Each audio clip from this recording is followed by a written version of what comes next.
लोना कहता है कि एक प्रश्नकर्ता मुझसे ये बात पूछता है कि हमारे मन में हर पल विचार चलते रहते हैं।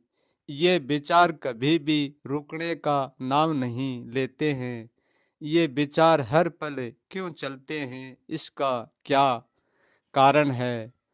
और जो ये प्रश्न पूछता है उस प्रश्नकर्ता का नाम है मुकेश। लोना कहता है कि हमारे सबके मन में जो भी विचार चलते हैं, आज उस विचारों को मैं एक बाहर का उदाहरण देकर समझाता हूँ कि ये विचार हमारे कैसे चलते हैं और इन विचारों को हम रोक सकते हैं कि या नहीं रोक सकते हैं। लोना कहता है कि हम किसी चौराहे पर जाकर बैठ जाते हैं तो उसी चौराहे पर चारों दिशाओं से रास्ता आते हैं और उस चौराहे पर मिलते हैं। चारों दिशाओं का रास्ता इस चौराहे पर मिलते हैं और हम चौराहे के बीच में बैठ जाते हैं और चारों दिशाओं से हर प्राणी हर व्यक्ति आते हैं। चारों दिशाओं से आते हैं और चारों दिशाओं में जाते हैं और हम साक्षी भाव से हर व्यक्ति को आते देखते हैं और जानते देखते हैं। केवल हम देखने के सिवाय और कुछ भी नहीं करते हैं। व्यक्ति को देखते हैं। हम सब प्राणियों को रोक नहीं सकते, सारे व्यक्तियों को रोक नहीं सकते, क्योंकि हम एक को दो को चार को रोक सकते हैं परंतु सारे प्राणियों को इस चौराहे पर रोक नहीं सकते। और यदि हम एक प्राणी को रोक लेते हैं तो ऐसा नहीं है कि सारा प्राणी रुक जाते हैं, नहीं। हम एक प्राणी को रोक कर बात करते हैं तो हमारा ध्यान एक प्राणी के साथ जुड़ जाता है। सारे प्राणियों को देखकर भी अनदेखा कर देता है, नहीं देखता है और सारा प्राणी हमारे पास कर सब गुजर जाते हैं और हम एक प्राणियों से बातें लगे रहते हैं। और यदि हम चौराहे पर चारों दिशाओं के मार्ग पर यदि बाण लगा देंगे, बंधन लगा देंगे तो चारों दिशाओं का व्यक्ति सब रुक जाएंगे और लंबी लाइन लग जाएगी और भीड़ बहुत इकट्ठी हो जाएगी। तो हम अधिक देर तक हमारे बाण को रोक नहीं सकते। क्यों? कि चारों दिशाओं से ये संसार जोड़ दे गए। जोर लगाएंगे तो हमारा बाण टूट जाएगा और संसार पार हो जाएगी। हम ज़्यादा देर तक किसी को रोक नहीं सकते हैं और संसार सब अपनी अपनी तरफ दौड़ने लग जाएगी। और जब धीरे धीरे सांझ होने लगता है और घोर अंधेरा हो जाता है, रात का आधा पहर आ जाता है, तब उस चौराहे पर सारी भीड़ कम हो जाती है और चौराहे पर केवल चौराहा रह जाता है और हम रह जाते हैं। तो लूणा कहते हैं जैसे हम बाहर के चौराहे पर बैठकर भीड़ को देखते हैं, ऐसे ही हम विचार के चौराहे पर बैठे हैं। हमारे भीतर मन में विचार उठते हैं, उस विचार के चौराहे पर बैठे हैं और हर पल विचार को देखते हैं। हमारे विचारों को हम देखते रहते हैं, वहाँ तक तो ठीक है, परंतु हम विचारों को देखते नहीं रहते हैं। हम विचारों के साथ जुड़ जाते हैं और जैसा विचार करता है वैसा ही हम विचार के साथ काम करने लग जाते हैं और वैसे ही हम मान लेते हैं। जैसे हम एक विचार को पकड़ लेते हैं और हम इस विचार के आसपास घूमते हैं तो कोई ऐसा मत समझना कि ये एक ही विचार उठ रहा है और विचार नहीं उठते हैं। हम तो एक विचार में व्यस्त हो जाते हैं पर और विचार हमारे भीतर आते हैं और जाते हैं, क्योंकि हमारा ध्यान उस विचारों पर जाता नहीं है। इसलिए हमको पता नहीं है कि और विचार भी हमारे भीतर आ रहे हैं कि या नहीं आ रहे हैं। एक विचार में हम व्यस्त हो जाते हैं, तब हमारे साथ ऐसा ही कंडीशन होता है। और यदि हम चौराहे की भांति विचारों की भीड़ को रोकेंगे तो विचारों की भीड़ बहुत इकट्ठी हो जाएगी और वह विचारों की भीड़ हमारा रोकने का बंधन तोड़ देगी। विचार रुक नहीं पाएंगे। जैसे चौराहे की भीड़ चौराहे का बांध तोड़ देती है, ऐसे ही हमारे विचारों की भीड़ हमारा बांध भी तोड़ देती है। क्योंकि ये संसार कभी भी रुक नहीं सकते, रुकने के लिए नहीं होता। जब से ये संसार है, जब तक आज तक ये संसार रुका हुआ होता तो आज तक ये संसार भर जाता, यहाँ कोई नावड़ता भी नहीं। इसलिए विचारों को हम चाह कर भी रोक नहीं सकते। जितना हम रोकने का प्रयास करेंगे, इतनी विचारों की हमारे भीतर भीड़ लग जाएगी और वो रुक नहीं पाएगी। और जब पूरी भीड़ मुद्दा उठाती है किसी भी बात का, तो सब कुछ ढहस नहस कर देती है। इसलिए विचारों को चाह कर भी कोई रोक नहीं सकता। विचारों को हम दिशा दे सकते हैं परंतु रोक नहीं सकते, क्योंकि ये सारा संसार एक ही विचारों का जोड़ है। क्योंकि इस संसार में विचार की यात्रा है। यदि विचार नहीं होगा तो हमारी कोई यात्रा नहीं होगी। संसार में यात्रा करने के लिए प्रथम आना शरीर का होता है और शरीर के बाद प्राण की यात्रा होती है और प्राण के बाद मन की यात्रा होती है और मन के बाद विचार की यात्रा होती है। और इन सारे यात्रियों को देखने वाला एक ही होता है और जानने वाला एक ही होता है। जो सबको जानता है वो स्वयं को कभी नहीं जानता और सबकी यात्रा देखता है, वो स्वयं को कभी भी नहीं देखता।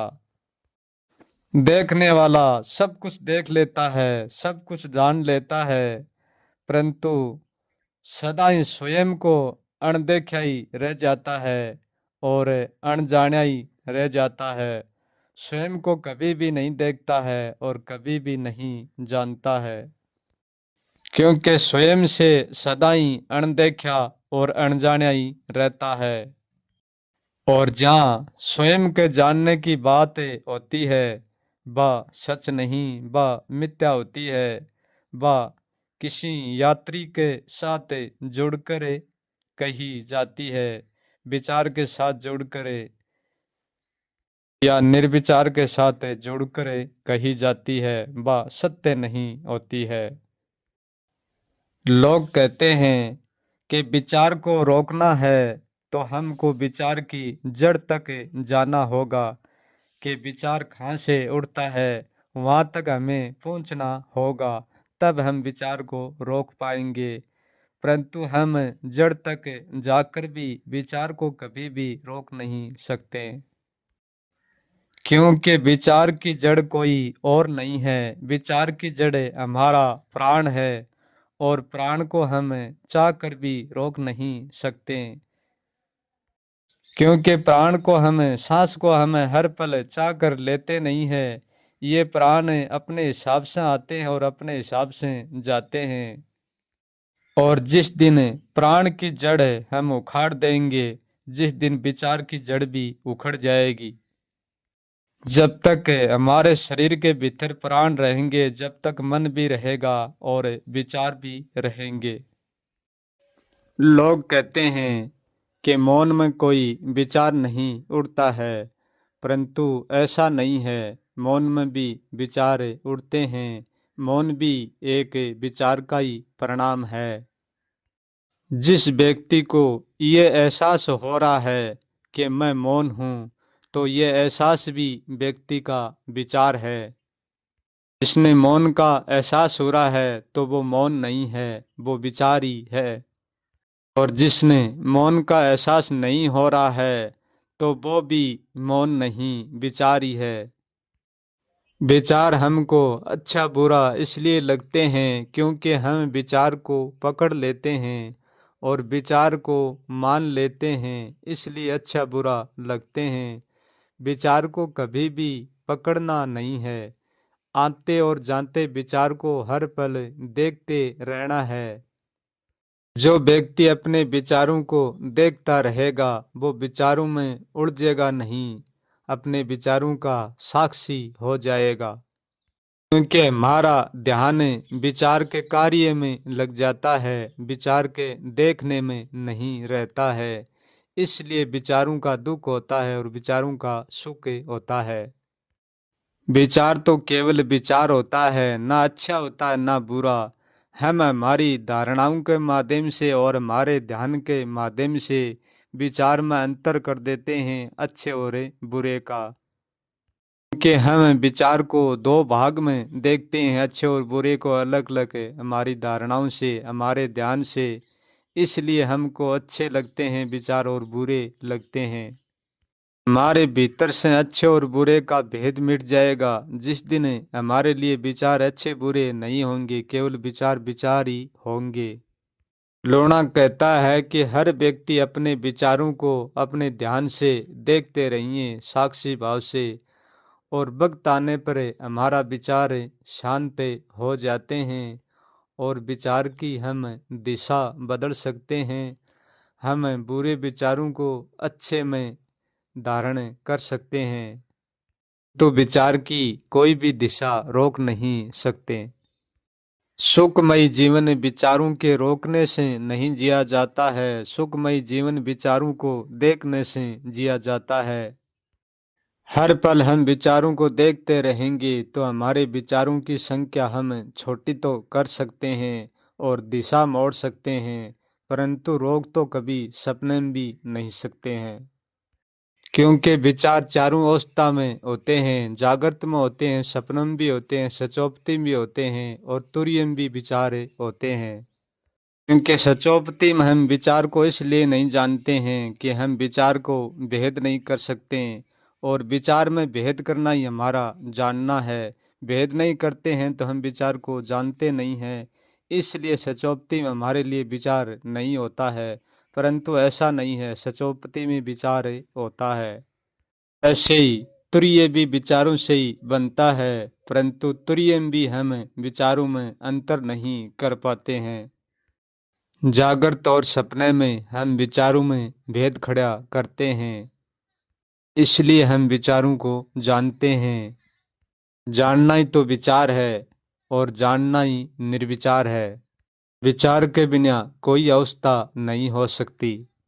जहाँ विचार है वहीं निर्विचार है, निर्विचार है वहीं विचार है। लोना कहता है कि मैं हर विचारों को चलते हुए देखता हूँ, परंतु कुछ विचारों को मैं रोक लेता हूँ देखकर, और उनसे वार्तालाप करके उनसे काम कर लेता हूँ, विचारों को काम लेता हूँ। मैं किसी भी विचार को ज़्यादा देर पकड़ कर रखता नहीं हूँ। जब मुझे जिस विचार की जरूरत होती है तो वो विचार अपने आप चले आता है, नहीं तो विचार अपने हिसाब से आते हैं और अपने हिसाब से जाते हैं, और मैं हर पल देखता रहता हूँ। और मैं विचारों को अच्छे के कारण पकड़ता नहीं हूँ और बुरे के कारण छोड़ता नहीं हूँ। जो विचार शांति और अशांति से परे करते हैं उस विचारों को काम में लेता हूँ, उस विचारों को ही मैं बोलता हूँ। यदि हम किसी भी विचार को हमारे सुख के लिए विचार को रोकेंगे तो वो विचार सुख के साथ दुख भी लाएगा। इसलिए सुख की कामनाओं से सुख के विचार को कभी भी रोक कर नहीं रखना चाहिए। इसलिए विचार जितने चलते रहेंगे इतने ही अच्छे रहेंगे, विचारों को कभी रोकना मत। यदि विचारों को रोकने का कोई व्यक्ति बहुत ज़्यादा प्रयास करता है तो पागल की स्थिति में जा सकता है, उनका ब्रेन विचारों से ही फट सकता है। इसलिए विचारों पर चयन करने के लिए सब लोग स्वतंत्र है, जैसी जिनकी इच्छा है वैसा ही विचारों को प्रभावित करे, क्योंकि विचार एक ऐसा रहस्य है, जितना खाली करोगे इतना ही भर जाएगा, और जितना विचारों से भरोगे इतना ही खाली हो जाएगा। इसलिए विचारों से पूरा कोई भी भर नहीं सकता, और विचारों से कोई भी पूरा खाली नहीं हो सकता। सब बीच की स्थिति में रहते हैं।